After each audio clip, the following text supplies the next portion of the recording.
Students, welcome to my YouTube channel Avinash sir classes. जैसे ये कल business law CU semester 1 CBCS के हिसाब से एग्जाम है, तो जिन लोगों ने अभी तक भी एग्जाम का प्रिपरेशन नहीं किया है तो उन लोगों के लिए भी कोई डरने वाला बात नहीं है, क्योंकि हम वीडियो लेकर के आ गए हैं। तो जिन लोगों ने भी मतलब अभी तक हमारे चैनल को सब्सक्राइब नहीं किया है, चैनल को सब्सक्राइब करें, वीडियो को लाइक करें और वीडियो को दोस्तों के साथ शेयर कीजिए।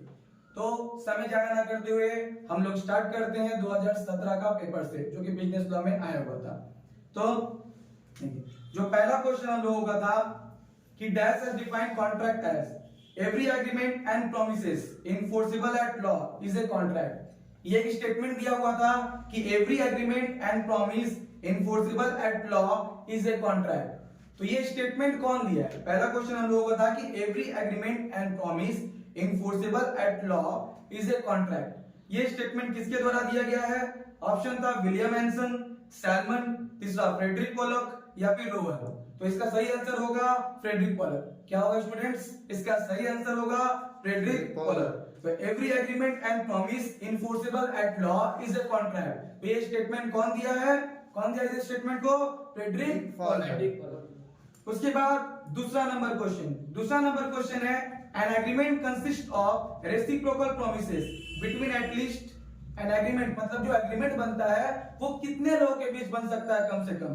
ऑप्शन था 4 पार्टीज, 6 पार्टीज, 3 पार्टीज और 2 पार्टीज। तो राइट आंसर इसका क्या होगा? 2 पार्टीज। एक एग्रीमेंट बनने के लिए कम से कम कितना पार्टी का होना जरूरी है? 2 पार्टी का होना जरूरी है। कितना पार्टी का होना जरूरी है? 2 पार्टीज का। उसके बाद थर्ड नंबर क्वेश्चन था when offer is made to the public in general it is called dash offer. तो क्रॉस, काउंटर, स्पेसिफिक या जनरल। तो यहाँ पे क्या है कि ऑफर दिया गया है सभी पब्लिक को, पूरा जनरल में दिया गया है। जैसे गवर्नमेंट का कोई मतलब क्या आता है, हम लोग गवर्नमेंट की तरफ से कुछ भी चीज आता है जो हम लोग का फैसिलिटीज दिया जाता है वो ऑल पब्लिक को दिया जाता है जनरल में। तो जब जनरल का सभी पब्लिक को जनरल में दिया जाएगा कोई भी ऑफर तो उसको हम लोग जनरल ऑफर बोलेंगे। क्या बोलेंगे उसको? हम लोग जनरल ऑफर बोलेंगे। या कोई ऑफर अगर ऐसा होता है जो स्पेसिफिक पर्सन को दिया जाता है, जैसे जियो में भी 5G का सुविधा दिया जा रहा है, जिसको 5G मतलब क्या अनलिमिटेड यूज कर सकते हैं हम लोग। तो जियो किसको दे रहा है? जो जियो का ग्राहक है, जो जियो का ग्राहक है। तो उस टाइप का ऑफर को हम लोग क्या बोलेंगे? Specific offer. तो क्या है दोनों में अंतर कि जब ऑफर जनरल पब्लिक को दिया जाता है तो उसको हम लोग क्या बोलते हैं? General offer. और जब स्पेसिफिक कुछ बंदा को दिया जाता है या स्पेसिफिक पर्सन या स्पेसिफिक ग्रुप ऑफ पर्सन को दिया जाता है तो उसको हम लोग क्या बोलते हैं? Specific offer. तो आई होप क्लियर होगा सबको कि जनरल ऑफर क्या और स्पेसिफिक ऑफर क्या। क्लियर है सबको? Yes sir. उसके बाद कंसीडरेशन में भी classified into dash types. Consideration का टाइप कितना है? तो पहला है 2, 3, 4 या 5। कितना टाइप होता है? 3। कंसीडरेशन का कितना टाइप होता है? 3। क्या क्या होता है? प्रेजेंट कंसीडरेशन, पास्ट कंसीडरेशन और फ्यूचर कंसीडरेशन। जिसमें से पास्ट कंसीडरेशन इंडिया में वैलिड है, बाकी सब जगह पे इनवैलिड है। पास्ट कंसीडरेशन कहां पे वैलिड है? सिर्फ इंडिया में वैलिड है। बाद बाकी हर जगह पे क्या है? वो इनवैलिड माना जाता है। ये भी क्वेश्चन आता कि पास्ट कंसीडरेशन कहां पे वैलिड है? सिर्फ इंडिया में वैलिड है। ठीक है। और ऐसे कंसीडरेशन कितना टाइप का होता है? 3 टाइप का। कितना होता है? 3 टाइप का। उसके बाद section 13 of the Indian contract act defines the meaning of the term. Section 13 में किसको डिफाइन किया गया है? कंसेंट को, फ्री कंसेंट को, ऑफर को या कॉन्ट्रैक्ट को। तो सेक्शन 13 में हम लोग का कंसेंट को, किसको स्टूडेंट्स? कंसेंट को। किसको डिफाइन किया गया सेक्शन 13 में? कंसेंट को। अगर फ्री कंसेंट का बात करेगा तो सेक्शन 14 होता है। फ्री कंसेंट का अगर बात करेगा तो सेक्शन कितना होता है? 14 होता है। अगर कंसेंट बोलेगा तो सेक्शन 13। एक वर्ड का अंतर है, सिर्फ एक वर्ड, कंसेंट और फ्री कंसेंट। उसमें कंफ्यूज नहीं होना है। कंसेंट सेक्शन 13 और फ्री कंसेंट अगर होगा तो सेक्शन क्या होगा? 14। उसके बाद an agreement whose object is to defraud other. एक ऐसा एग्रीमेंट जिसका ऑब्जेक्ट ही है फ्रॉड करने का, तो उसको हम लोग क्या बोलते हैं? या फिर किसी को डरा धमका करके, किसी का सर पे क्या रख दिया? बंदूक रख दिया गया, मतलब तुमको मेरे साथ कांटेक्ट करना ही पड़ेगा, या तुम कांटेक्ट कर लो नहीं तो हम सुसाइड कर लेंगे। ठीक है, तुम मेरे साथ कांटेक्ट करो नहीं तो हम क्या कर लेंगे? सुसाइड कर लेंगे। थ्रेटन किया जाए, किसी को डराया जाता है तो थ्रेट करके कॉन्ट्रैक्ट में क्या किया जाएगा? मतलब उसको जबरदस्ती एग्री करवाया जाएगा। तो उस टाइप का कॉन्ट्रैक्ट को हम लोग बोलते हैं वॉइडेबल कॉन्ट्रैक्ट। क्या बोलते हैं? Voidable contract. जब किसी को डरा धमका करके हम लोग कॉन्ट्रैक्ट करवाते हैं तो उसको क्या बोलते हैं? Voidable contract. Next, dash means cancellation of all or some of the terms of the contract. एक ऐसा चीज जिससे क्या होता है कॉन्ट्रैक्ट में सभी टर्म्स क्या हो जाएगा, जो पहले का है वो कैंसिल हो जाएगा, उसके बाद फिर नया टर्म्स एंड कंडीशन बनेगा, तो उसको क्या बोलते हैं, ऑप्शन है अल्टरेशन, नोवेशन, रिसेशन या वेबर। तो आंसर होगा रिसेशन। आंसर क्या होगा, रिसेशन होगा, कि जिसमें सभी टर्म्स ऑफ कॉन्ट्रैक्ट जो पहले वाला था वो सब क्या हो जाएगा, अब कैंसिल हो जाएगा, वो सब क्या हो जाएगा, कैंसिल होगा, फिर से नया टर्म्स एंड कंडीशन के साथ कॉन्ट्रैक्ट बनता है, उसको क्या बोलते हैं, रिसेशन हम लोग बोलते हैं। उसके बाद a quasi contract is a dash and it is valid. A quasi contract is a dash and it is valid. वो कॉन्ट्रैक्ट है, कंटीजेंट कॉन्ट्रैक्ट है, लीगल ऑब्लिगेशन है या वेजरिंग एग्रीमेंट है, तो क्या हो जाएगा, लीगल ऑब्लिगेशन है। क्या है, लीगल ऑब्लिगेशन। क्वासी कॉन्ट्रैक्ट क्या है, लीगल ऑब्लिगेशन है। उसके बाद sales of goods act 1930 relates to, sales of goods act 1930 relates to immovable goods, movable goods, both movable and immovable goods या all goods except gold। Sales of goods tax किस पे relate करता है, या sales of goods tax कहां तक मतलब applicable होता है, तो ऑल मूवेबल गुड्स पे। किस पे sales of goods tax work करता है या किस पे एप्लीकेबल होता है, ऑल मूवेबल गुड्स पे।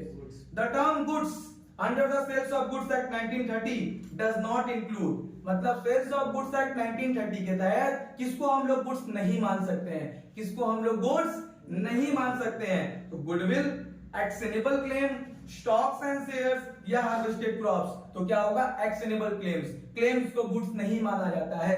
किसको गुड्स नहीं माना जाता है, क्लेम्स को गुड्स नहीं माना जाता है। किसको, क्लेम्स को।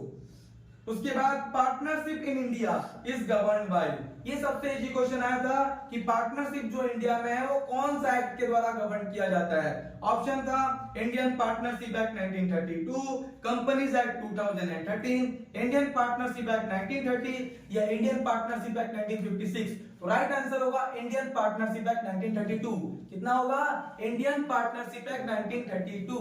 कितना होगा, इंडियन पार्टनरशिप एक्ट 1932। उसके बाद when the death of the partner automatically dissolve the firm it known as, जब किसी भी पार्टनर का डेथ होने की वजह से पार्टनरशिप क्या हो जाता है, डिसॉल्व हो जाता है, बंद हो जाता है, तो उसको किस नाम से जाना जाता है। ऑप्शन ए है dissolution on the happening of certain contingencies, दूसरा वॉलंटरी डिसोल्यूशन, तीसरा कंपलसरी डिसोल्यूशन या चौथा डिसोल्यूशन बाय नोटिस। तो भाई सही बात है कि कोई का डेथ आएगा तो जब ऊपर से बुलावा आएगा तो कोई नोटिस देकर के नहीं आने वाला है, तो फिर यहाँ पे क्या होगा, dissolution on the happening of certain contingencies. अचानक कोई ऐसा चीज हो गया, घटना घटित हो गया जिसके वजह से क्या हो गया, डिसॉल्व। तो इसका राइट आंसर क्या होगा, dissolution on the happening of certain contingencies. उसके बाद the LLP act is introduced in the year, LLP act कब आया था, एलएलपी क्या है, लिमिटेड लायबिलिटी पार्टनरशिप। एलएलपी का फुल फॉर्म क्या है, लिमिटेड लायबिलिटी पार्टनरशिप। जो पार्टनरशिप में कमी था उसको दूर करने के लिए पार्टनरशिप को एक नया फॉर्म में लाया गया है जो हाइब्रिड है, पार्टनरशिप और कंपनी दोनों का क्या है, मिक्सचर है, उसी को हम लोग क्या बोलते हैं, लिमिटेड लायबिलिटी पार्टनरशिप। क्योंकि पार्टनरशिप में फर्म का जो पार्टनर का लायबिलिटी होता था वो अनलिमिटेड होता था, लेकिन एलएलपी में क्या होता है, पार्टनर का लायबिलिटी क्या होता है, लिमिटेड होता है, इसीलिए एलएलपी को लाया गया है। और इसका ऑप्शन था कि एलएलपी कब इंट्रोड्यूस हुआ इंडिया में, 2006, 2007, 2008 या 2009। तो राइट आंसर होगा 2008। कब हुआ था, 2008 में। फिर every LLP shall have at least, her LLP में कम से कम कितना लोग होना चाहिए, 2 पार्टनर, 3 पार्टनर्स, 4 पार्टनर या 5 पार्टनर। तो कोई भी मतलब पार्टनरशिप अगर बिजनेस स्टार्ट करना हो तो मिनिमम कितना पार्टनर का जरूरत होता है, 2 पार्टनर। मिनिमम कितना पार्टनर का जरूरत होगा, 2। यहाँ पे राइट आंसर क्या होगा, 2 पार्टनर। एलएलपी स्टार्ट करने के लिए एटलीस्ट कितना पार्टनर चाहिए, 2 पार्टनर चाहिए। उसके बाद under Indian limited liability partnership act at least one designated partner shall be, under Indian Limited Liability Partnership Act at least one designated partner shall be, मतलब LLP में कम से कम एक डेजिग्नेटेड पार्टनर जो होगा वो क्या होना चाहिए, इंडियन रेसिडेंट होना चाहिए, नॉन रेसिडेंट होना चाहिए, इंडियन सिटीजन होना चाहिए या resident but not ordinary resident होना चाहिए। तो क्या होना चाहिए, इंडियन रेसिडेंट होना चाहिए। चाहे कोई भी पार्टनर हो, जिसमें से जो डेजिग्नेटेड पार्टनर होगा वो क्या होना चाहिए, इंडियन रेसिडेंट होना चाहिए। क्या होना चाहिए, इंडियन रेसिडेंट होना चाहिए। कल जब एग्जाम देने बैठेगा तो ये सब शब्द अगर सुना हो तो ये सब कान में गूंजेगा, ये सब बताया गया था, उसके बाद तब आंसर गलती होने का कोई संभावना ही नहीं है। इसलिए वीडियो को पूरा देखें बिना स्किप किए। There is no idea of any dash in case of LLP. There is no idea of any dash in case of LLP. Contribution, share capital, LLP agreement या designated partner. तो right answer क्या होगा? Share capital. Right answer क्या होगा? Share capital. उसके बाद the undertaking contained in a promissory note to pay a certain sum of money is conditional, unconditional, conditional और unconditional या फिर सर्टेन। यानी प्रोमिसरी नोट में पैसा पे करने के लिए कैसा होना चाहिए? Case unconditional. क्या होना चाहिए? अनकंडीशनल होना चाहिए। फिर a bill payable after a fix time or after date. एक बिल जिसका पैसा क्या दिया जा रहा है, जो ड्यू डेट था, मैच्योरिटी डेट उसका बाद चुकाया जा रहा है, आफ्टर डेट, तो उसको हम लोग क्या बोलते हैं? ऑप्शन है trade bill, inland bill, foreign bill या फिर टाइम बिल। तो राइट आंसर क्या होगा? Time bill. जब भी बिल का पैसा आफ्टर डेट में चुकाया जाता है तो उसको हम लोग क्या बोलते हैं? Time bill. उसको हम लोग क्या बोलेंगे? टाइम बिल बोलेंगे। उसके बाद member of central consumer protection council should not exceed. Central consumer protection council में कितना लोगों का मेंबर होना चाहिए? 200, 300, 500 या फिर 150, 150। तो कितना लोगों से ज्यादा नहीं होना चाहिए? 150, 150। कितना लोगों से ज्यादा नहीं होना चाहिए? 150, 150। उसके बाद any person agreed by an order made by the district forum may prefer an appeal on such order to the state government within। कोई भी पर्सन डिस्ट्रिक्ट फोरम में कितना दिन तक मतलब अपील कर सकता है? नहीं तो वो कहां जाएगा? स्टेट कमीशन में जाएगा। 60 डेज, 90 डेज, 1 मंथ या फिर 30 डेज। तो राइट आंसर क्या होगा? 30 डेज। राइट आंसर क्या होगा? 30 डेज। तो ये था 1 मार्क्स का क्वेश्चन जो 20 रहेगा। 1 मार्क्स का 20 क्वेश्चन रहेगा और 2 मार्क्स का कितना क्वेश्चन रहेगा? 30 क्वेश्चन रहेगा। ये था 1 मार्क्स का 20 क्वेश्चन जो 2017 का एग्जाम में आया था। अब आते हैं 2 मार्क्स वाला क्वेश्चन में। ए प्रपोजल व्हेन एक्सेप्टेड बिकम्स। जब कोई भी प्रपोजल एक्सेप्ट हो जाता है तो उसको हम लोग क्या बोलेंगे? प्रॉमिस, कॉन्ट्रैक्ट, ऑफर या एक्सेप्टेंस। जब कोई प्रपोजल क्या हो जाता है? एक्सेप्ट हो जाता है तो क्या बनता है? प्रॉमिस। जैसे होता है ना, प्रपोजल जब देता है एक अलग दिन उसके लिए हो जाता है, जो फरवरी में दिन बीत गया, ठीक है। और जब प्रपोजल क्या हो गया? एक्सेप्ट हो गया तो पूरा एकदम प्रॉमिस का भंडार लग जाता है कि ये कर देंगे, वो कर देंगे, हम तुम्हारे लिए चांद तारा तोड़ के ला सकते हैं, ठीक है। तो प्रॉमिस का गिनती ही नहीं रहेगा उसके बाद। तो इसलिए क्या हुआ? अपने आप को बस वहां पे रख लेगा कि हम प्रपोज किए, सामने वाला एक्सेप्ट कर लिया, तो क्या हो गया? प्रॉमिस। क्या हो जाएगा? प्रॉमिस। जब प्रपोजल एक्सेप्ट हो जाता है तो क्या बन जाता है? प्रॉमिस बन जाता है। जब प्रपोजल एक्सेप्ट होगा तो क्या बन जाएगा? प्रॉमिस। उसके बाद when the consent of a party is not free। जब कोई भी पार्टी, कंसेंट मतलब क्या है? सहमति। अपना सहमति से, अपना रजामंदी से मतलब क्या हुआ है? कॉन्ट्रैक्ट में नहीं आया है तो उसको हम लोग क्या बोलेंगे? वॉइड, वॉइडेबल, वैलिड या इलीगल। तो क्या हो जाएगा? वॉइडेबल। अगर वो अपना मर्जी से नहीं लाया तो हम लोग उसको क्या डरा धमका करके लाए हैं, इसलिए वो क्या होगा? वॉइडेबल। क्या होगा? वॉइडेबल। उसके बाद the person making the offer is known as dash and the person to whom it is made is known as dash. मतलब वह व्यक्ति जो ऑफर देता है उसको क्या बोलते हैं, और जिसके लिए ऑफर मतलब जिसको ऑफर दिया गया है उसको क्या बोलते हैं। तो क्या होगा? जो बंदा ऑफर देगा वो है ऑफरर। जो बंदा ऑफर देगा उसको क्या बोलते हैं हम लोग? ऑफरर। और जिसको ऑफर दिया गया है वो क्या है मेरे लिए? ऑफरी। क्या है? ऑफरी। प्रत्येक क्या है? ऑफरी। हाँ, सुनाई देना चाहिए। तो क्या होता है कि जो बंदा को ऑफर दिया गया वो है ऑफरर और जिसको ऑफर दिया गया वो क्या है? ऑफरी। फिर है next question, which of the following statement is false. इनमें से कौन सा स्टेटमेंट क्या है? रॉन्ग है। पहला, must move at the desire of the promisor, may move from any person, must be illusory या must be of some value. तो यहाँ पे कंसिडरेशन को लेकर के कौन सा स्टेटमेंट सही नहीं है, कौन सा स्टेटमेंट गलत है। तो कंसिडरेशन हमेशा मूव करता है डिजायर ऑफ द प्रोमिसी के हिसाब से, लेकिन ये कहां पे है? इसमें क्या बोला गया है कि must move at the desire of the promisor. तो ये क्या है? गलत। ये क्या है? गलत है। कंसिडरेशन क्या करता है? डिजायर प्रोमिसी के अनुसार करता है, ना कि प्रोमिसर के अनुसार। तो यहाँ पर था कौन सा गलत है, तो ऑप्शन नंबर ए हम लोग का गलत होगा, must move at the desire of the promisor. उसके बाद minor agreement is void of initio. जब भी कोई एग्रीमेंट या कॉन्ट्रैक्ट माइनर करता है जिसका एज 18 साल से कम है, उसको हम लोग क्या बोलते हैं, वॉइड ऑफ इनिशियो। उसका कौन सा केस स्टडी में बताया गया है बात, उसका मोहिरी बीबी और धर्मदास बोस। क्या है, मोहिरी बीबी और धर्मदास घोष। क्या है, मोहिरी बीबी और धर्मदास घोष। उसके बाद एन एग्रीमेंट टू पे मनी और मनीज वर्थ ऑन द हैपनिंग और non happening of a specified certain event. एक एग्रीमेंट ऐसा किया जा रहा है कि वो घटना के होने या ना होने से पैसा दिया जाएगा। किसी घटना का होने या ना होने से अगर पैसा दिया जाएगा, ऐसा एग्रीमेंट अगर दो पार्टीज के बीच बनता है तो उस टाइप का एग्रीमेंट को हम लोग क्या बोलते हैं, wagering agreement, contingent contract, quasi contract या फिर अनसर्टेन एग्रीमेंट। तो क्या होगा, वैगरिंग एग्रीमेंट होगा। जैसे इंश्योरेंस वाला होता है, अगर फायर इंश्योरेंस कराए, आग लगा तो पैसा मिलेगा, आग अगर नहीं लगा तो फिर फायर इंश्योरेंस का पैसा हमको मिलने वाला नहीं। Next, an agreement for lawful consideration but with dash object is dash। तो क्या है कि एग्रीमेंट तो बना है लॉफुल कंसिडरेशन से, लेकिन उसका ऑब्जेक्ट अगर क्या है, अनलॉफुल होगा। अगर उसका ऑब्जेक्ट क्या है, अनलॉफुल होगा, तो वो क्या हो जाएगा, वॉइड हो जाएगा।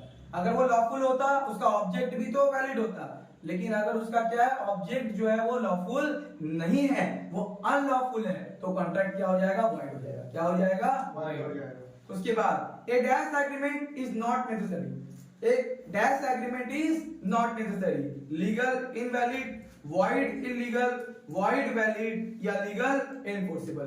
तो क्या हो जाएगा, एक वॉइड एग्रीमेंट ऐसा जरूरी नहीं है कि वैलिड हो, ऐसा जरूरी नहीं है कि वैलिड हो। ठीक है, तो क्या हो गया, void agreement is not necessarily valid. एक वॉइड एग्रीमेंट नेसेसरी नहीं है कि वो क्या हो, वैलिड हो। तो उसके बाद the discharge of the contract means, discharge, contract जब डिस्चार्ज हो गया उसका मतलब क्या होता है, enforcement of obligation of parties, coming to end of obligation of parties, renewable of obligation of parties या payment of damages and fine. तो डिस्चार्ज का मतलब क्या होता है, coming to end of obligation of parties, कि आज तो जो पार्टी लोगों को जो ऑब्लिगेशंस था वो सब क्या हो गया, खत्म हो गया, वो सब क्या हो गया, खत्म हो गया। उसके बाद in case of breach of contract which of the following remedies is available to the aggrieved party। Breach of the contract के टाइम पे कौन सा रेमेडीज अवेलेबल रहता है पार्टीज के लिए, suit for recession, suit for damages, suit for specific performance या all of this. तो यहाँ पे राइट आंसर होगा all of this. Right answer यहाँ पे क्या होने वाला है, ऑल ऑफ दिस। फिर बेलमेंट डैश, तो रिवॉर्ड और कंसिडरेशन इज डैश बेलमेंट। तो विद या सिंपल, दूसरा ऑप्शन है विदाउट या ग्रेचुअस, तीसरा है विदाउट कॉम्प्लेक्स और चौथा है विदाउट या नॉन ग्रेचुअस। यहाँ पे हो जाएगा विदाउट और ग्रेचुअस, विदाउट और ग्रेचुअस। उसके बाद A agrees to sell his old phone valued at ₹2000 to B a dealer in exchange for new smartphone and agrees to pay the difference in cash. A B से क्या लेता है, mobile phone लिया है, इसका value कितना है, 2000, जो कि एक डीलर है। उसके बदले में वो क्या दे दिया, अपना स्मार्टफोन दिया है और बोला कि डिफरेंस जो है वो बाद में देंगे। डिफरेंस कब देंगे, बाद में देंगे। तो क्या है, वो बार्टर सिस्टम है, एक्सचेंज है, कॉन्ट्रैक्ट ऑफ सेल है या इनवैलिड कॉन्ट्रैक्ट है। तो बार्टर सिस्टम का मतलब क्या होता है, सामान के बदले सामान देना। यहाँ सामान दिया गया है लेकिन बाद में पैसा भी चुकाया जाएगा, इसलिए क्या है, कॉन्ट्रैक्ट ऑफ सेल है। ये क्या है, कॉन्ट्रैक्ट ऑफ सेल है। फिर breach of condition under the sales of goods act results in, breach of condition under the sales of goods act results in rejection of goods, repudiation of contract, claim for damages, both A and B। तो right answer क्या होगा, both A and B, rejection of goods और repudiation of contract। The delivery of key warehouse in which goods are stored amount to symbolic delivery, actual delivery, constructive delivery या open delivery। तो क्या होगा, constructive delivery। क्या होगा, constructive delivery। उसके बाद the right of lien, right of stoppage in transit may be exercised by an unpaid seller। True, false, partly true या partly false। यहाँ पे क्या होगा, false होगा। यहाँ पे क्या होगा, false होगा। A partnership firm is a partnership firm is a legal person, is not a legal person has a legal status of its own या has separate legal entity apart from its partner। तो partnership firm को क्या माना जाता है? Legal person माना जाता है। एक पार्टनरशिप फर्म को क्या माना जाता है? लीगल पर्सन माना जाता है। उसके बाद इन absence of any partnership deed, partner is entitled to receive, partners is not entitled to receive any interest on capital, remuneration, profits which has been earned during the financial year या both A and B। तो अगर agreement में नहीं बोला गया है कुछ तो ना ही उसको इंटरेस्ट ऑन कैपिटल मिलेगा ना ही कोई टाइप का सैलरी मिलेगा, इसलिए राइट आंसर क्या हो जाएगा? Both A and B. हाँ, अगर शेयर प्रॉफिट का शेयर उसको मिलेगा, अगर नहीं बोला गया है कौन सा रेशियो मिलेगा तो फिर इक्वली बांट लिया जाता है। और इंटरेस्ट ऑन लोन कितना परसेंट मिलता है? 6%। लेकिन इंटरेस्ट ऑन कैपिटल और रेम्यूनरेशन उसको नहीं मिलता है, इसलिए राइट आंसर क्या होगा? Both A and B. A firm can be dissolved by a written notice of dissolution can by any partner in case of general partnership, partnership at will, particular partnership या both NC। एक firm कभी भी dissolve हो सकता है किसके द्वारा? एक नोटिस देगा कि पार्टनर के द्वारा। तो क्या होता है? Partnership at will. क्या होता है? Partnership at will. उसका इच्छा के अनुसार डिपेंड करता है, एक नोटिस देकर के फर्म को क्या कर सकता है? बंद कर सकता है। इसके टाइप का पार्टनरशिप को हम लोग क्या बोलेंगे? Partnership at will. LLPs hybrid form है, जिससे पहले ही हम बताए थे कि LLP हाइब्रिड फॉर्म है किसका? पार्टनरशिप का और कंपनी का। किसका? पार्टनरशिप का और कंपनी का। उसके बाद dash is not required for partnership firm but is an essential for LLP। ऐसा कौन सा चीज जो पार्टनरशिप फर्म के लिए तो रिक्वायर नहीं होता है लेकिन LLP के लिए क्या है? रिक्वायर लगता है। तो कौन होगा? Digital signature. क्या होगा उसका answer? Digital signature. Which of the following is not an advantage of LLP? इसमें से कौन सा LLP का एडवांटेज नहीं है? Easy to incorporate, ये तो एडवांटेज है उसका। हाई कॉस्ट ऑफ फॉर्मेशन, ये क्या है? लिमिटेशन है, ये एडवांटेज नहीं है, इसलिए क्या होगा? High cost of formation. उसके बाद का सेपरेट प्रॉपर्टी, वो उसका एडवांटेज है। इजी टू मैनेज, ये भी उसका एडवांटेज है। यहाँ पे डिसएडवांटेज क्या है या एडवांटेज कौन सा नहीं है? High cost of formation. उसके बाद which of these instruments are not considered as negotiable instrument? तो negotiable instrument में तीन होता है। क्या क्या होता है? promissory note, bills of exchange और check। negotiable instrument में क्या क्या आता है? promissory note, bills of exchange और check, जिसका सेक्शन है सेक्शन 4, promissory note का, bills of exchange का सेक्शन 5 और check का सेक्शन 6। बोला इनमें से कौन सा नहीं है? तो ट्रेजरी बिल, परफॉर्मा इनवॉइस और बैंक ड्राफ्ट और ऑल ऑफ द अबव। तो हम बोले तीन होता है, promissory note, bills of exchange और चेक। यहाँ पे तीनों भी ऑप्शन में नहीं है, इसलिए क्या है? इसमें का तीनों ही नेगोशिएबल इंस्ट्रूमेंट नहीं है, इसलिए आंसर होगा all of the above. Not negotiable words written on a cheque between two parallel line is an example of general crossing, restrictive crossing, special crossing या नन ऑफ दिस। सिर्फ line parallel line दो खींचा हुआ है तो उसको हम लोग क्या बोलते हैं? General crossing. क्या बोलते हैं? General crossing. An endorsement is said to be general if the endorser signs his name only on the face or back of the instrument, order, notice या letter। तो राइट आंसर क्या होगा? Instrument. Right answer क्या होगा? Instrument. An instrument is discharged by payment in due course, by cancellation, by release या all of the above। तो right answer होगा all of the above। The Consumer Protection Act 1986 extends to, तो अभी ये हो जाएगा all over India including Jammu and Kashmir. 370 article हटने के बाद से क्या हो गया? ये ऑल ओवर इंडिया में एप्लीकेबल है इंक्लूडिंग जम्मू एंड कश्मीर। उसके बाद under the consumer protection act 1986 a person means a firm whether registered or not, Hindu undivided family, cooperative society या ऑल ऑफ दिस। इसमें क्या आएगा? पर्सन का मतलब सभी होता है, हिंदू अनडिवाइडेड फैमिली भी, एसोसिएशन ऑफ पर्सन भी, फर्म भी, कोऑपरेटिव सोसाइटी भी, सब कोई क्या होता है? पर्सन के रूप में जाना जाता है, इसलिए क्या होगा? All of them. Which of the following is known as consumer dispute redressal agencies? District forum, state commission, national commission, all of the above। इनमें से कौन सा है जिसको हम लोग क्या कंज्यूमर का डिस्प्यूट रिड्रेसल एजेंसी के रूप में जानते हैं, जहां पे कंज्यूमर जाके शिकायत कर सकता है? तो ये तीनों है, डिस्ट्रिक्ट भी है, स्टेट कमीशन भी है और नेशनल कमीशन भी है, इसलिए क्या होगा? All of this. तो ये है 2017 का। उसके बाद हम लोग बात करेंगे 2018। तो आइए अब हम लोग डिस्कस करते हैं बिजनेस लॉ 2018 के पेपर के बारे में। तो 2018 में पहला क्वेश्चन बोला गया था, an agreement enforceable by law is. तो जब भी कोई एग्रीमेंट इनफोर्सेबल बाय लॉ होता है तो उसको कॉन्ट्रैक्ट बोलते हैं। क्या बोलते हैं? कॉन्ट्रैक्ट। उसको कौन सा सेक्शन में बोला गया है? 2 सबसेक्शन H में ये बात बोला गया है। Second number, section dash of the Indian contract act 1872 has defined proposal. कौन सा सेक्शन प्रपोजल को डिफाइन करता है? तो guys section 2 subsection A। Section 2 का सबसेक्शन A में प्रपोजल को डिफाइन किया गया है। उसके बाद section 2 subsection J of the Indian contract act has defined. तो सेक्शन 2 का J में किसको डिफाइन किया गया है? तो सेक्शन 2 का J में वॉइड कॉन्ट्रैक्ट को डिफाइन किया गया है। किसको डिफाइन किया गया है? वॉइड कॉन्ट्रैक्ट को। Past consideration in India is, तो पास्ट कंसीडरेशन इंडिया में क्या होता है? वैलिड होता है। Mistake as to knowledge of the foreign law means, mistake as to knowledge of the foreign law means क्या होगा? Mistake of fact. क्या होगा? Mistake of fact. When the parties mutually agree to cancel the contract, it is known as, जब दोनों party एक साथ agree हो जाता है कि हम लोग क्या करेंगे? कैंसिल कर देंगे कॉन्ट्रैक्ट को, तो उसको हम लोग क्या बोलते हैं? रेसिशन बोलते हैं। क्या बोलते हैं? Rescission.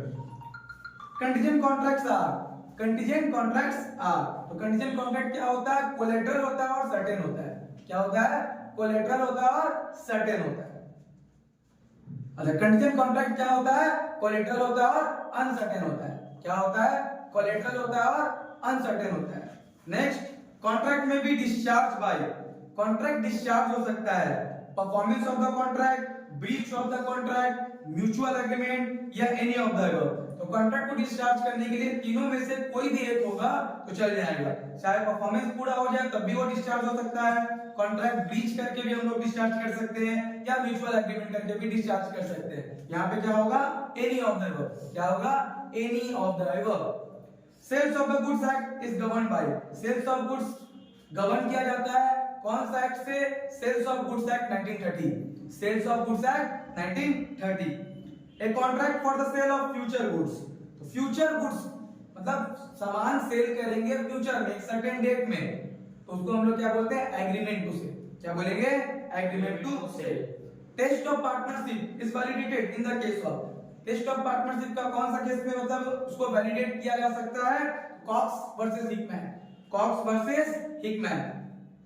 Registration of the firm as per the partnership act, partnership firm का रजिस्ट्रेशन कराना क्या है?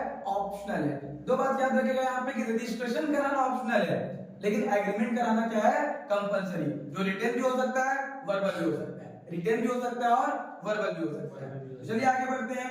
The LLP act is divided in dash chapter, LLP act को कितना चैप्टर में डिस्कस किया गया है? कितना चैप्टर में डिस्क्राइब किया गया है? 14। एलएलपी एक्ट का कितना चैप्टर है? 14।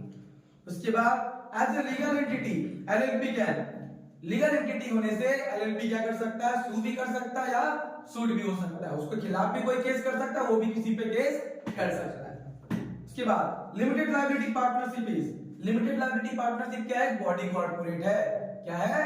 एक बॉडी कॉर्पोरेट है। उसके बाद एडवांटेज ऑफ एलएलपीआर, एलएलपी का एडवांटेज क्या है? तो एलएलपी का एडवांटेज होगा रेजिंग मनी, हम लोग मनी रेज कर सकते हैं, इजी टू मैनेज, उसको आसानी से हम लोग क्या कर सकते हैं? मैनेज कर सकते हैं, और सेपरेट प्रॉपर्टी। क्या होता है? Separate property. इसलिए यहाँ पे राइट आंसर होगा ऑल ऑफ द अबव। सभी क्या है? एलएलपी का एडवांटेज। तो next, the term holder in due course explained with in the section of dash of the negotiable instrument act 1881। Negotiable instrument act कब आया था? 1881 में। और होल्डर का जो डिफाइन किया गया है, एक्सप्लेन किया गया है, वो कौन सा सेक्शन में किया गया है? 9। कौन सा सेक्शन में किया गया है? 9। According to the negotiable instrument act, negotiable instrument क्या है? नेगोशिएबल इंस्ट्रूमेंट कितना टाइप का हो सकता है? 3 टाइप का हो सकता है। Promissory note, bills of exchange, cheque. Promissory note, bills of exchange और cheque. Next, objective of the Central Consumer Protection Council is the right to higher education, the right to primary education, the right to consumer education, या none of these। तो Central Consumer Protection Council का इनमें से कोई भी objective नहीं होता है, इसलिए क्या होगा? none of these। क्या होगा आंसर? none of these। उसके बाद the president of the district forum shall be, president कौन बन सकता है डिस्ट्रिक्ट फोरम का? जो डिस्ट्रिक्ट जज। डिस्ट्रिक्ट फोरम का बात है तो स्टेट कमीशन का प्रेसिडेंट अगर होगा तो कौन बन सकता है? उसका होगा हाई कोर्ट का जज। और नेशनल कमीशन का प्रेसिडेंट कौन बन सकता है? सुप्रीम कोर्ट का जज। क्लियर है? तो अब ये 1 मार्क्स का क्वेश्चन था, सभी को क्लियर था यहाँ तक? हाँ। अब 2 मार्क्स का क्वेश्चन का बात करते हैं। विच of the following statement is not true, ये चार जो ऑप्शन है उनमें से कौन सा सही नहीं है। तो agreement equal to offer plus acceptance, ये होता है एक बंदा ऑफर करेगा दूसरा पार्टी उसको एक्सेप्ट करेगा तभी क्या बनता है, एग्रीमेंट बनता है। तो ये राइट है, ये इसका आंसर नहीं होगा। दूसरा contract equal to agreement plus enforceability, तो कॉन्ट्रैक्ट का डेफिनेशन में बोला गया कि कॉन्ट्रैक्ट एक एग्रीमेंट है which is enforceable by law, तो कॉन्ट्रैक्ट में एग्रीमेंट भी होना चाहिए इनफोर्सिबिलिटी भी होना चाहिए, तो ये भी राइट है। All contracts are agreement but all agreements are not contract, सभी कॉन्ट्रैक्ट एग्रीमेंट हो सकता है लेकिन सभी एग्रीमेंट जिसमें इनफोर्सिबिलिटी नहीं होगा वो कॉन्ट्रैक्ट नहीं बन सकता। तो fourth number option, a proposal when accepted becomes an offer, जब प्रपोजल एक्सेप्ट हो जाता है तो प्रॉमिस बनता है ना कि ऑफर बनता है, इसलिए यहाँ पे बोला था कौन सा स्टेटमेंट ट्रू नहीं है, तो हम लोग का आंसर क्या होगा, डी, ऑप्शन डी। उसके बाद which of the following is not an essential element of valid contract, contract का कौन सा एलिमेंट है, यहाँ पे कौन सा एलिमेंट नहीं, सॉरी क्या बोला गया था, कौन सा यहाँ पे वैलिड कॉन्ट्रैक्ट का एलिमेंट नहीं है। तो पहला रजिस्ट्रेशन ऑफ एग्रीमेंट, दूसरा फ्री कंसेंट, तीसरा कैपेसिटी ऑफ पार्टीज और चौथा लॉफुल कंसिडरेशन एंड ऑब्जेक्ट। तो एग्रीमेंट का होना जरूरी है, रजिस्ट्रेशन कराना जरूरी नहीं है, इसलिए क्या होगा answer, registration of agreement. Next, which consideration is no consideration under the English law, कौन सा कंसीडरेशन को कंसीडरेशन नहीं माना जाता है, तो कौन सा कंसीडरेशन को नहीं माना जाएगा इंग्लिश लॉ में, पास्ट, क्या पास्ट कंसीडरेशन जो सिर्फ इंडिया में ही वैलिड होता है, इंग्लिश लॉ के हिसाब से वैलिड नहीं होगा, तो हम लोग का आंसर क्या हो जाएगा, past consideration. A by a letter offered to sell his car to B for 5 lakhs and B wrote a letter stating that he was prepared to buy it for 4 lakhs. In this case, B's letter is, A पहले B को बोला कि हम कितना में कर देंगे, मतलब कितना मतलब ऑफर किया अपना कार बेचने का 5 लाख में, और B बोल रहा है कि नहीं हम तुम्हारा ऑफर एक्सेप्ट करेंगे अगर तुम 4 लाख में बेचो, तो उसका ऑफर के बदले में क्या वो और एक ऑफर उसको दिया है, तो जब एक ऑफर के बदले में दूसरा ऑफर आता है उसको हम लोग काउंटर ऑफर बोलते हैं, क्या कहते हैं, काउंटर ऑफर, क्या बोलेंगे, counter offer. Which of the following statement about acceptance is not true, इनमें से कौन सा एक्सेप्टेंस के लिए सही नहीं है, इट मस्ट बी सेंट, ये सेंट किया जाता है, फिर it must be absolute and unconditional, ये एब्सोल्यूट होना चाहिए और अनकंडीशनल होना चाहिए, it may be presumed from the silence of the offering, या it must be accepted by a person having authority to accept, इसमें से कौन सा नहीं है, सी नंबर नहीं है, it may be pursued from the silence of the offering. तो नेक्स्ट क्वेश्चन है फिर, Amit agrees to sell his flat worth rupees 8 lakh to Sumit for rupees 3 lakh only as the Amit consent was opted by collision in case of the agreement is, क्या हुआ है कि अमित पहले बोला था कि अपना जो फ्लैट है वो सेल करेंगे 8 लाख में, लेकिन सुमित उसको मनवा लिया कितना में, 3 लाख में ट्रेड करके, तो इस टाइप का कॉन्ट्रैक्ट को हम लोग, इस टाइप का एग्रीमेंट को हम लोग क्या बोलेंगे, वॉइडेबल। जब भी ट्रेड करके किसी को कॉन्ट्रैक्ट करने के लिए क्या किया जाता है, प्रेशर डाला जाता है, उस पे दबाव डाला जाता है, तो उसको हम लोग क्या बोलते हैं, वॉइडेबल। उसके बाद contract is an agreement creating and defining obligation between the parties, तो contract is an agreement creating and defining obligation between the parties, तो ये जो डेफिनेशन है वो किसके द्वारा दिया गया है, स्टैलमैन के द्वारा दिया गया है, किसके द्वारा दिया गया है, स्टैलमैन के द्वारा। The contracts which are based on principle of equity, justice and good conscience are एक ऐसा कॉन्ट्रैक्ट जो किस पे आधारित होता है, प्रिंसिपल ऑफ इक्विटी पे, जस्टिस पे और गुड कंसियंस पे, उस टाइप का कॉन्ट्रैक्ट को हम लोग क्या बोलते हैं, क्वाजी कॉन्ट्रैक्ट, क्या बोलते हैं, क्वाजी कॉन्ट्रैक्ट बोला जाता है। Which of the following is not an exception to the true, no consideration, no contract, no consideration, no contract का इनमें से कौन सा एक्सेप्शन है, पहला out of the natural love and affection, completed gift, agency, to pay a debt, तो क्या होगा यहाँ पे, to pay a debt। The loss of the destruction of goods falls on in case of sale and on dash in case of agreement to sell, तो क्या होगा, buyer और seller, क्या होगा, बायर और सेलर। अगर सेल कर रहे हैं हम लोग तो जितना भी लॉस होगा उसके लिए जिम्मेदारी कौन रखता है, उस केस में बायर रखता है, लेकिन अगर एग्रीमेंट टू सेल है तो अभी तक उसका ओनरशिप ट्रांसफर नहीं हुआ है, इसलिए अभी तक सारा जिम्मेदारी कौन रखेगा, सेलर। तो जब सेल हो जाएगा तो सारा जिम्मेदारी किसका होगा, बायर का, और एग्रीमेंट टू सेल में किसका होगा, सेलर का। उसके बाद the doctrine of the caveat emptor is given in the section dash of the sales of goods act and it implies, तो caveat emptor को कितना नंबर सेक्शन में डिफाइन किया गया है, सेक्शन नंबर 16, और उसका मतलब क्या होता है, let the buyer be aware, let the buyer be aware। As per the sales of goods act, seller means a person who तो सेल्स ऑफ गुड्स एक्ट में सेलर का मतलब क्या है? जो agrees to sell goods, only sell goods, sales और agrees to sell goods, या none of the. तो सेल्स ऑफ गुड्स का एक्ट के अनुसार क्या होता है? जो सेल कर रहा सामान या फिर जो एग्री हुआ है अपना सामान बेचने के लिए, दोनों को ही क्या माना जाता है? सेलर माना जाता है। दोनों को क्या माना जाएगा? सेलर माना जाता है। उसके बाद ए partnership can be form with, partnership formation हो सकता है किसके साथ? टू मेजर्स, दो मेजर एज का बंदा होना चाहिए जिसका उम्र क्या है? 18 साल से ज्यादा है। 18 साल से ज्यादा है। टू मेजर्स के साथ क्या कर सकते हैं हम लोग? पार्टनरशिप को फॉर्म कर सकते हैं। उसके बाद foreign nationals dash become a partner in LLP but minor dash be admitted to the benefits of LLP। जो फॉरेन नेशनल हो सकता है वो पार्टनर हो सकता है एलएलपी का, तो क्या दिया? Partner of LLP. लेकिन जो माइनर होगा वो बेनिफिट भी नहीं ले पाएगा एलएलपी का। तो पहले होगा क्या है? दूसरा होगा कांट। उसके बाद incorporation documents and subscriber statement for LLP कितना नंबर फॉर्म में प्रोवाइड किया जाता है? ई फॉर्म 2।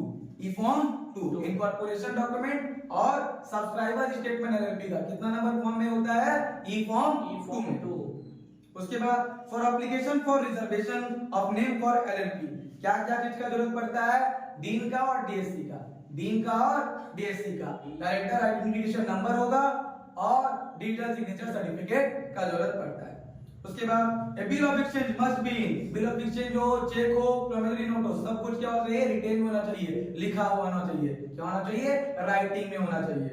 उसके बाद Which of the following is not a negotiable instrument? इनमें से कौन सा negotiable instrument नहीं है? तो bills of exchange and check, postal order and currency note, promissory note and check और promissory note and bills of exchange। तो right answer होगा postal order and currency note। postal order and currency note ये negotiable instrument नहीं है। उसके बाद the dash of the promissory note has been given in the section dash। तो promissory note का जो सेक्शन है वो कितना है? 4 है। उसमें उसका क्या दिया गया है? डेफिनेशन दिया गया है। अगर बिल्स ऑफ एक्सचेंज का बोलेगा तो 5 होगा, चेक का बोलेगा तो 6 होगा। उसके बाद major amendment in the negotiable instrument act 1881 took place in the year. कब अमेंडमेंट आया था नेगोशिएबल इंस्ट्रूमेंट एक्ट में? 2018 में। कब आया था? 2018 में। अच्छा, फिर एक कंप्लेनेंट मींस, कंप्लेनेंट का मतलब क्या होता है? Consumer, any voluntary consumer association, central government और स्टेट गवर्नमेंट या ऑल ऑफ द अबव। यहां पे क्या होगा? ऑल ऑफ द अबव, कोई भी कंप्लेन कर सकता है। फिर which of the following is unfair trade practices? कौन सा इसमें से unfair trade practices है? तो होर्डिंग। क्या है? होर्डिंग। तो काला बाजारी गोदाम में क्या करता है? सामान जमा करके रख देता है। यहाँ पे क्या होगा? होर्डिंग, वही अनफेयर ट्रेड प्रैक्टिस है। उसके बाद सेक्शन 8 कंज्यूमर प्रोटेक्शन एक्ट में क्या बताया गया है? स्टेट कंज्यूमर का ऑब्जेक्टिव बताया गया है। क्या बताया गया है? स्टेट कंज्यूमर कमीशन का ऑब्जेक्टिव बताया गया है। तो chairman of the central consumer protection council सर्वी, तो सेंट्रल कंज्यूमर का कमीशन का या सेंट्रल कंज्यूमर प्रोटेक्शन काउंसिल का चेयरमैन कौन हो सकता है? मिनिस्टर इंचार्ज, सेंट्रल गवर्नमेंट का minister in charge of consumer affair, minister in charge of consumer affair. ठीक है, सेंट्रल गवर्नमेंट का मिनिस्टर इंचार्ज होना चाहिए इसका कंज्यूमर अफेयर का। तो वो क्या बन सकता है? चेयरमैन हो सकता है। तो चलिए आगे बढ़ते हैं 2019 का क्वेश्चन पेपर की तरफ। 2019 का क्वेश्चन पेपर हम लोग क्या करते हैं? सॉल्व। तो उसमें फर्स्ट क्वेश्चन है according to dash a contract is an agreement enforceable at law made between 2 और मोर पर्सन। तो ये स्टेटमेंट किसका है? तो ये विलियम एंसन का। ये स्टेटमेंट किसका दिया हुआ है? विलियम एंसन का दिया हुआ है। उसके बाद second, Avik invites Sreejit for his sons rice ceremony. Sreejit accept the invitation. This is agreement, contract, invoice या नन ऑफ दिस। तो क्या होगा? नन ऑफ दिस है, क्योंकि इस पे क्या बुलाया गया है? वो अपना बच्चे का राइस सेरेमनी में उसको बुलाया है। तो ये ना ही एग्रीमेंट हो सकता है, ना ही कॉन्ट्रैक्ट हो सकता है, ना ही इनवॉइस हो सकता है। इसलिए क्या होगा? None of this. Third number question, cash withdrawn through ATM of a bank is tacit contract. ये क्या होता है? एटीएम से पैसा निकालना किस तरह का कॉन्ट्रैक्ट है? टैसिट कॉन्ट्रैक्ट है। उसके बाद fourth, when counter offer is made the original offer gets lapsed. जैसे ही काउंटर ऑफर मतलब हो जाता है स्टार्ट, तो क्या होता है? मतलब जनरल ऑफर था या ओरिजिनल ऑफर था वो क्या हो जाता है? लैप्स्ड हो जाता है, यानी खत्म हो जाता है। उसके बाद कंसिडरेशन मींस, कंसिडरेशन का मतलब क्या है? समथिंग इन रिटर्न, किसी चीज के बदले कोई चीज प्राप्त करना। तो कंसिडरेशन का मतलब क्या होता है? Something in return. A criminal act is involved in case of, criminal act किस पे हो जाता है? कोरिजन का केस पे। कोरिजन के केस पे क्या होता है? क्रिमिनल एक्ट इन्वॉल्व हो जाएगा। उसके बाद contingent contracts are, contingent contract क्या होता है? कोलेटरल होता है और अनसर्टेन होता है, कोलेटरल होता है और अनसर्टेन होता है। उसके बाद sales of goods act 1930, goods defined under section, goods को कितना नंबर सेक्शन में डिफाइन किया गया है? 2 सबसेक्शन 7, 2 सबसेक्शन 7 में गुड्स को डिफाइन किया गया है। Auction sale is completed, auction sale कब कंप्लीटेड होता है? तो पता नीलाम होता है जो हिंदी फिल्म में देखा होगा, हथौड़ा मारा जाता है, by the sound of the hammer, by the sound of the hammer. उसके बाद ए पार्टनरशिप बिजनेस मस्ट है, पार्टनरशिप बिजनेस में क्या चीज का होना बहुत जरूरी है? एग्रीमेंट, बिना एग्रीमेंट का पार्टनरशिप बिजनेस स्टार्ट नहीं हो सकता। तो पार्टनरशिप बिजनेस में क्या चीज का होना जरूरी है? एग्रीमेंट का होना, क्या चीज का? एग्रीमेंट का होना जरूरी है। उसके बाद dissolution of firm can be of, कितना टाइप से डिसोल्यूशन हो सकता है? 4 टाइप से, कितना टाइप से हो सकता है? 4 टाइप से। एलएलपी एक्ट कब बना था वो तो पता है, यहाँ पे क्वेश्चन है कि LLP act came into effect on, LLP act का शुरुआत कब से हुआ, लागू कब से हुआ? तो कब से हुआ है? 31 मार्च 2009, कब से हुआ है? 31 मार्च 2009। उसके बाद विच of the following is not a content of LLP agreement, कौन सा इसमें से एलएलपी एग्रीमेंट का कंटेंट नहीं है? Name of the LLP, prospectus, profit sharing ratio या प्रोजेक्टेड बिजनेस। यहाँ पे क्या होगा? प्रोस्पेक्टस, क्या होगा यहाँ पे? Prospectus. The term TROI is explained within section dash of the Negotiable Instrument Act 1881. Troy को किसमें एक्सप्लेन किया गया? कितना नंबर सेक्शन में? तो सेक्शन 7, किसमें? सेक्शन 7 में। A bill payable for trade transaction is termed as, trade transaction के लिए जो बिल होता है उसको हम लोग बोलते हैं ट्रेड बिल। क्या बोलते हैं? ट्रेड, उसमें क्वेश्चन में ही आंसर है, ट्रेड ट्रांजैक्शन के लिए जब बिल पे किया जाएगा तो क्या हो जाएगा? Trade bill. क्या हो जाएगा? Trade bill. उसके बाद schedule dash of the LLP act 2008 describe the mutual right and duties of partners of LLP. तो एलएलपी का पार्टनर का राइट और ड्यूटीज कितना नंबर शेड्यूल में मतलब डिस्कस किया गया है, डिस्क्राइब किया गया है? 1 नंबर। कितना नंबर में? शेड्यूल 1। कितना में? शेड्यूल 1 में। LLPs are administered by, LLP किसके द्वारा एडमिनिस्टर किया जाता है? आरओसी के द्वारा। किसके द्वारा? आरओसी के द्वारा। उसके बाद in district forum members age shall not be less than, district forum में मेंबर का एज जो होगा वो कितना से कम नहीं होना चाहिए? 35 ईयर से कम नहीं होना चाहिए। कितना से कम नहीं होना चाहिए? 35 ईयर से कम नहीं होना चाहिए। उसके बाद हम लोग आते हैं 2 मार्क्स क्वेश्चन में। An agreement entered into without free consent, अगर एग्रीमेंट हुआ है लेकिन उसमें फ्री कंसेंट नहीं है तो उसको किस टाइप का एग्रीमेंट बोला जाएगा? वॉइड बोला जाएगा। क्या बोला जाएगा? वॉइड एग्रीमेंट बोला जाएगा। कोई भी एलिमेंट कॉन्ट्रैक्ट का अगर मिसिंग रहेगा उसको हम लोग क्या बोलेंगे? वॉइड। वो क्या हो जाता है? वॉइड हो जाता है। उसके बाद which of the following statement about consideration is not true, इनमें से कौन सा स्टेटमेंट है जो कंसीडरेशन के लिए ट्रू नहीं है? तो क्या होगा? It must be illusory. ठीक है, कंसीडरेशन कभी भी इल्यूजरी नहीं हो सकता।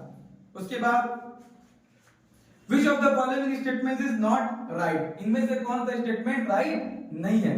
पहला, an agreement enforceable by law is a contract, every agreement is a contract, an agreement is an accepted proposal, या a promise is defined under the section B। तो है कि every agreement is a contract, her agreement contract नहीं हो सकता। हर contract agreement हो सकता है लेकिन हर एग्रीमेंट कॉन्ट्रैक्ट नहीं हो सकता। बढ़ते हैं आगे, which can be recognized as a mode of discharge of contract, by performance of contract, by impossibility of performance, by agreement या all of this। तो सभी से हम लोग क्या कर सकते हैं? डिस्चार्ज कॉन्ट्रैक्ट को कर सकते हैं, कॉन्ट्रैक्ट को परफॉर्म करके, या कॉन्ट्रैक्ट हमसे नहीं हो पाएगा या एग्रीमेंट के थ्रू। इसलिए क्या होगा? All of this. क्या होगा इसका answer? All of this. A contract made by mistake under Indian law, अगर कॉन्ट्रैक्ट बना है किससे? बाय मिस्टेक बना है इंडियन लॉ में, तो क्या होगा? वैलिड हो। क्या होगा? वैलिड। आइए बढ़ते हैं नेक्स्ट क्वेश्चन की तरफ कि बी एग्रीज टू पे ₹6 lakhs to A if he secures an employment in government office, this agreement is void। क्योंकि ये क्या दे रहा है? घूस दिया जा रहा है कि उसको 6 लाख रुपए दे रहा है, किस चीज के लिए? उसको गवर्नमेंट जॉब दिला दे। तो इस टाइप का कॉन्ट्रैक्ट को हम लोग क्या मानेंगे? वॉइड मानेंगे। क्या मानेंगे? वॉइड। उसके बाद फीचर्स ऑफ बेलमेंट, बेलमेंट का फीचर्स क्या होता है? Delivery, purpose, ownership, all of this. यहाँ पे क्या होगा? All of this. बेलमेंट का फीचर क्या होगा यहाँ पे? All of this. बेलमेंट का फीचर्स यहाँ पे क्या होगा? All of this. उसके बाद a teaches his parrot to recite an offer and then stands his parrot to be, is this a valid offer? तो होगा नो, ये वैलिड ऑफर नहीं है। ये क्या है? ये वैलिड ऑफर नहीं है। उसके बाद अनपेड सेलर को कितना नंबर सेक्शन पे डिफाइन किया गया है? तो सेक्शन नंबर 47। अनपेड सेलर का सेक्शन कितना होता है? 47। अनपेड सेलर सेक्शन का कितना होगा? 47। उसके बाद रूल्स रिगार्डिंग डिलीवरी। डिलीवरी के रिगार्डिंग रूल क्या क्या होता है? Delivery and payment, buyer to apply delivery, expenses of delivery, या ऑल ऑफ दिस। तो यहाँ पे राइट आंसर क्या होगा? All of this. सभी होता है। क्या होता है? सभी होता है। All of this. अच्छा, फिर किस टाइप का गुड्स को हम लोग डिफाइन कर सकते हैं? किसमें? सेक्शन 6 सबसेक्शन 2 में। तो कंटीजेंट गुड्स। कौन सा गुड्स होता है? कंटीजेंट गुड्स होता है। उसके बाद condition and warranties under contract of sale में भी। तो क्या हो सकता है? एक्सप्रेस भी हो सकता है, इंप्लाइड भी हो सकता है। एक्सप्रेस भी हो सकता है, इंप्लाइड भी हो सकता है। इसलिए क्या होगा? Both A and B. क्या होगा? Both A and B. उसके बाद a firm can be dissolve by a written notice. एक फर्म जिसको हम लोग क्या रिटेन नोटिस दे करके क्या कर सकते हैं? डिसॉल्व कर सकते हैं। उसको क्या बोलते हैं? Partnership at will. क्या बोलेंगे? Partnership at will. क्या कहते हैं हम लोग? Partnership at will. उसके बाद बढ़ते हैं नेक्स्ट क्वेश्चन की तरफ। In the absence of any agreement a partner is not entitled to receive any. अगर एग्रीमेंट में बात नहीं लिखा गया है तो पार्टनर को किसी भी टाइप का क्या कैपिटल के ऊपर या ड्राइंग के ऊपर इंटरेस्ट नहीं मिल सकता है, रेम्यूनरेशन नहीं मिल सकता है। इसलिए क्या होगा? Both A and B. क्या होगा? Both A and B. Profit में हिस्सा मिलेगा लेकिन इंटरेस्ट नहीं मिलेगा कैपिटल या ड्राइंग पे, या फिर रेम्यूनरेशन नहीं मिल सकता। इसलिए क्या होगा? Both A and B. उसके बाद Which of the following is not right of partner? इनमें से कौन सा पार्टनर का राइट नहीं है? Right to share of profit, right to retire, right to audit books of account, या राइट टू डिसॉल्व। तो क्या होगा? Right to audit books of account. Partner कहीं भी और बुक्स ऑफ अकाउंट को क्या नहीं कर सकता? ऑडिट नहीं कर सकता। उसके बाद बढ़ते हैं नेक्स्ट क्वेश्चन की तरफ। At least one of the designated partners shall be. क्या होना चाहिए? डेजिग्नेटेड पार्टनर इंडियन रेसिडेंट होना चाहिए। क्या होना चाहिए? Indian resident. क्या होना चाहिए? Indian resident. उसके बाद section 3 subsection 1 of the LLP act says that LLP क्या है? Body corporate. ये कौन सा सेक्शन में बात लिखा गया है? Section 3 subsection 1। इसमें लिखा गया है सेक्शन 3 सबसेक्शन 1 में। उसके बाद LLP as a separate entity apart from its partners. LLP का जो है एंटिटी सेपरेट होता है किसके? उसका पार्टनर से। मतलब in the eye of law partners and partnership are different. ठीक है, दोनों क्या होता है? अलग अलग होता है। उसके बाद एक promissory note, bills of exchange और cheque is payable to the bearer which is expressed. कैसा होता है? जो क्या होना चाहिए? एक्सप्रेस्ड होना चाहिए। क्या होना चाहिए? एक्सप्रेस्ड होना चाहिए। उसके बाद a bill of exchange payable at sight और ऑन डिमांड। ऐसा बिल जिसका पेमेंट क्या हो? ऑन डिमांड होता है तो उसको क्या बोलते हैं? Demand bill. क्या बोलते हैं? डिमांड बिल बोलते हैं। क्या बोलेंगे? डिमांड बिल बोलेंगे। उसके बाद section 50 of the NI act explains dash endorsement. Section 50 में किस टाइप का एंडोर्समेंट के बारे में बात किया गया है? रेस्ट्रिक्टिव। किसमें? रेस्ट्रिक्टिव। किसका बात किया गया है? रेस्ट्रिक्टिव का। उसके बाद a negotiable instrument is discharge by cancellation, release, both A and b, या नन ऑफ दिस। तो नेगोशिएबल इंस्ट्रूमेंट को हम लोग डिस्चार्ज कर सकते हैं कैंसिलेशन से भी, रिलीज से भी। इसलिए राइट आंसर होगा बोथ ए एंड बी। क्या होगा? Both A and B. उसके बाद अनफेयर ट्रेड प्रैक्टिसेस को कितना नंबर सेक्शन पे डिफाइन किया गया है? 2 subsection 1 clause R. 2 subsection 1 clause R. इसमें अनफेयर ट्रेड प्रैक्टिसेस को डिफाइन किया गया है। उसके बाद The section 7 of the Consumer Protection Act 1986 explain the composition of section 7। किसका कंपोजिशन को एक्सप्लेन करता है? स्टेट कंज्यूमर कमीशन का। किसका? स्टेट कंज्यूमर कमीशन का। तो अभी आगे बढ़ते हैं 2020 का क्वेश्चन पेपर की तरफ। तो 2020 का पहला क्वेश्चन है all contracts are agreement but all agreements are not contract. तो ये स्टेटमेंट क्या है? ये बिल्कुल ट्रू है कि सभी कॉन्ट्रैक्ट एग्रीमेंट हो सकता है लेकिन सभी एग्रीमेंट कॉन्ट्रैक्ट नहीं हो सकता। Second question when an offer is made to a definite person और ग्रुप ऑफ डेफिनिट पर्सन। मतलब कोई पर्टिकुलर पर्सन को दिया जाएगा ऑफर, उसको हम लोग क्या बोलते हैं? Specific offer. क्या बोलेंगे? Specific offer. Third number A match fixing contract between a cricket player and a fixer. तो क्या है? इलीगल। क्या है ये? इलीगल। उसके बाद fourth an agreement entered into without free consent, उसको क्या बोल सकते हैं? वॉइडेबल। क्या होगा वो? वॉइडेबल होता है। उसके बाद ए कॉन्ट्रैक्ट में be discharge by performance of the contract, breach of the contract, mutual agreement या ऑल ऑफ दिस। क्या होगा? All of this. तो देखिए ये क्वेश्चन जो है वो लगातार 3 बार आया है, इसलिए अगर हम लोग ईयर का पेपर करके जाते हैं हम लोग को 60 to 70% क्या मिलेगा कल एग्जाम में कॉमन मिलने वाला है।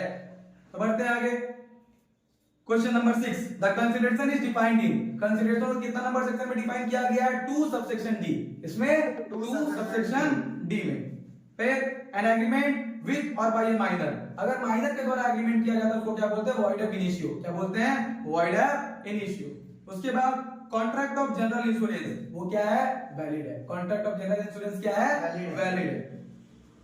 The Sales of Goods Act 1930 relates to only movable goods. किस पर रिलेट करता है वो? मूवेबल गुड्स पे। किस पर रिलेट करता है? मूवेबल गुड्स पे। उसके बाद the term property as used in Sales of Goods Act means ownership. Property का मतलब क्या होता है? ओनरशिप। प्रॉपर्टी का मतलब क्या होगा? ओनरशिप होगा। उसके बाद in the absence of an agreement the partners have dash to interest on capital, तो not entitled। तो पार्टनर को मतलब इंटरेस्ट ऑन कैपिटल मिलने का अधिकार नहीं होता है अगर एग्रीमेंट में नहीं लिखा है तो। उसके बाद पार्टनरशिप इज डैश बिटवीन 2 और मोर पर्सन। पार्टनरशिप क्या है? रिलेशन है। पार्टनरशिप क्या है? रिलेशन है बिटवीन 2 और मोर पर्सन। उसके बाद LLP has a separate entity apart from it's partner. LLP का अपना एंटिटी अपना पार्टनर लोग के अलावा भी होता है। किसके अलावा होता है? पार्टनर्स लोग के अलावा भी उसका अपना एंटिटी होता है। उसके बाद in case of LLP maximum number of partner are unlimited. LLP के क्षेत्र में मैक्सिमम नंबर क्या है? अनलिमिटेड होता है। क्या होता है? अनलिमिटेड। मिनिमम कितना होता है? 2। मैक्सिमम क्या होता है? अनलिमिटेड। उसके बाद रजिस्ट्रेशन फॉर एलएलपी। एलएलपी के अंदर रजिस्ट्रेशन करवाना क्या है? कंपलसरी है। क्या है? कंपलसरी। पार्टनरशिप में रजिस्ट्रेशन कराना ऑप्शनल है, लेकिन एलएलपी में रजिस्ट्रेशन कराना क्या है? कंपलसरी है। उसके बाद in India negotiable instrument act came into force. Negotiable instrument act India में कब आया था? 1881 में। कब आया था? 1881 में आया था। उसके बाद the term holder is explained in the section। Holder को कितना नंबर सेक्शन में एक्सप्लेन किया गया है? सेक्शन 8। इस पे सेक्शन 8। होल्डर होगा तो section 8, holder in due course होगा तो सेक्शन 9। होल्डर होगा तो section 8, holder in due course होगा तो सेक्शन 9। उसके बाद the consumer protection act 2019 commenced on. जो अमेंडमेंट आया कंज्यूमर प्रोटेक्शन एक्ट 2019 में, तो उसको कब से मतलब स्टार्ट किया गया था? 20 जुलाई 2020 से। कब से स्टार्ट किया गया था? 20 जुलाई 2020 से। As per consumer protection act, as per consumer protection act 2019 consumer protection council can be of dash type. कितना टाइप का हो सकता है? 3 टाइप का हो सकता है। कितना टाइप का हो सकता है? 3 टाइप का। तो ये था 1 मार्क्स का क्वेश्चन। अब हम लोग आते हैं 2 मार्क्स का क्वेश्चन में। देखिए फिर से रिपीटेड क्वेश्चन है कि contract is an agreement creating and defining obligation between the parties. ये स्टेटमेंट किसके द्वारा दिया गया है? स्कैलमेंट के द्वारा। किसके द्वारा दिया गया है? स्कैलमेंट के द्वारा दिया गया है। उसके बाद ए proposal when accepted becomes a, फिर से रिपीटेड क्वेश्चन आ गया कि प्रपोजल जब एक्सेप्ट होता है तो क्या होता है? प्रॉमिस होता है। प्रपोजल जब एक्सेप्ट होता है तो क्या होता है? प्रॉमिस। हम किसी को प्रपोज किए होंगे, क्या कर लिया? एक्सेप्ट कर लिया, तो क्या बन गया? ढेर सारा वादा होगा, जैसे बोले थे। तो क्या होगा? प्रॉमिस। प्रपोजल जब एक्सेप्ट होगा तो क्या बनेगा? प्रॉमिस। उसके बाद third, according to the validity the contracts may be classified as valid contract, void contract, voidable contract या ऑल ऑफ दिस। तो वैलिडिटी के हिसाब से कॉन्ट्रैक्ट तीनों टाइप का हो सकता है, इसलिए क्या होगा? All of this. क्या होगा? All of this. उसके बाद express contract means a contract made by, contract को हम लोग एक्सप्रेस बोल सकते हैं जब वो रिटेन या फिर वर्ड में मतलब क्या है? लिखा हुआ फैक्ट में मतलब लिखा हुआ चीज में व्यक्त किया जा सकता है या फिर बोल के व्यक्त किया जा सकता है। ठीक है।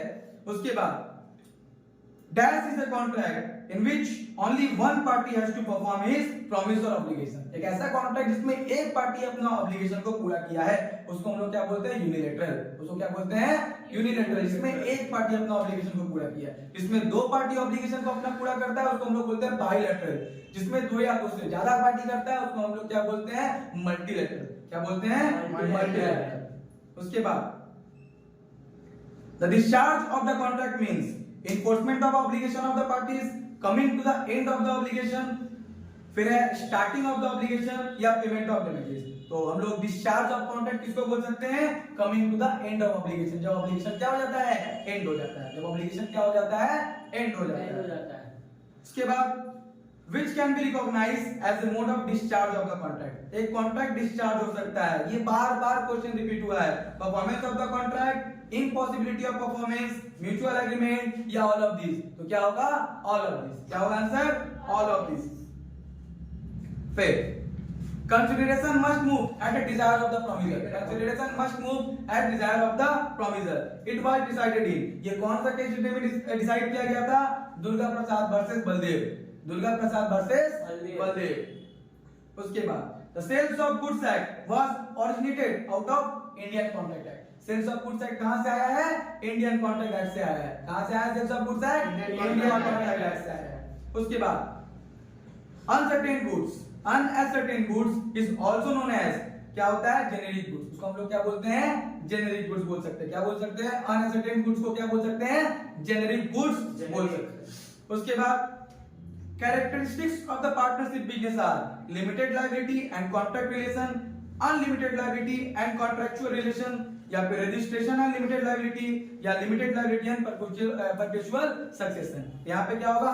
unlimited liability and contractual relation. unlimited liability and contractual relation. उसके बाद a partner has a right to examine the books of accounts of the firm, but he cannot copy of the such accounts. But he cannot have the copy of the such accounts. ये क्या true है कि false है? तो false है. उसको inspect करने का पूरा मतलब क्या होता है? अधिकार होता है. वो बुक्स ऑफ अकाउंट को क्या कर सकता है? इंस्पेक्ट कर सकता है और उसका कॉपी भी मंगा सकता है. तो नेक्स्ट क्वेश्चन है कि मिनिमम रिक्वायरमेंट फॉर एलएलपीआर. मिनिमम कितना पार्टनर का रिक्वायरमेंट होता है? 2 पार्टनर. मिनिमम कितना पार्टनर का रिक्वायरमेंट होता है? 2 पार्टनर का. फिर incorporation documents and subscribers statement, वो कितना नंबर फॉर्म में है? ई फॉर्म 2. कितना नंबर फॉर्म में दिया गया है?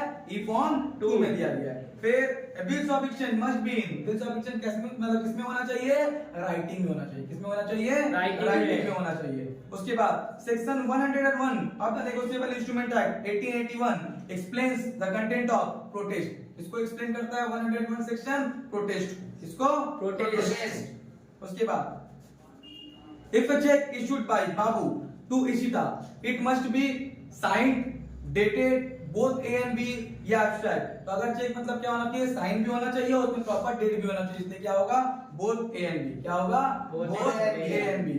The objective of Consumer Protection Act 2019 is right to be protected, consumer awareness to be heard या all of these. तो क्या होगा? all of these में सभी होता है. क्या होगा? all of these. उसके बाद as per the Consumer Protection Act 2019 person includes individual, Hindu undivided family, AOP या फिर all of these. AOP का मतलब association of person या all of these. तो सभी पर्सन मतलब सभी को क्या माना जाता है? पर्सन ट्रीट किया जा सकता है. इसलिए क्या होगा? all of these. तो इस वीडियो में हम 2017 से लेकर के 2020 तक का पेपर आप लोगों के साथ डिस्कस किए हैं. फिर भी अगर किसी भी क्वेश्चन में डाउट होता है तो कमेंट में बता सकता है. और अगर कोई 2017 से लेकर 2020 तक का पेपर बिना स्किप किए इस वीडियो को देखता है तो हम एश्योरिटी के साथ बोल सकते हैं कि 60 to 70% क्या मिलेगा? उसमें कॉमन जरूर से जरूर मिलेगा. अगर वीडियो पसंद आया तो वीडियो को लाइक करें, शेयर करें और चैनल को अभी तक सब्सक्राइब नहीं किया है तो चैनल को सब्सक्राइब करें. और जितना ज्यादा शेयर कर सकता है उतना ज्यादा शेयर कर सकता है.